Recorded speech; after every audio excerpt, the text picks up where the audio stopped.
Alright, so we have several things here around the table that I'm going to use to make a Christmas centerpiece. And this is a challenge hosted by Jessica at Measure and Mix and Antoinette at Simple Yet Chic.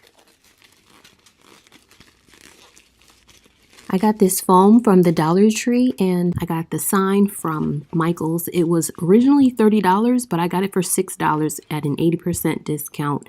I'm using the sign upside down as the base for my centerpiece. I'm covering everything with this black construction paper so I can hide the staples and to make everything look the same.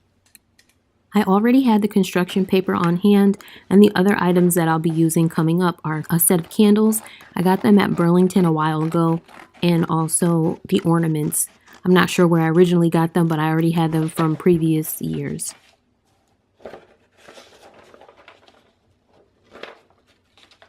I got this little tray with a lid from the Dollar Tree, and I got the candy canes from Five Below.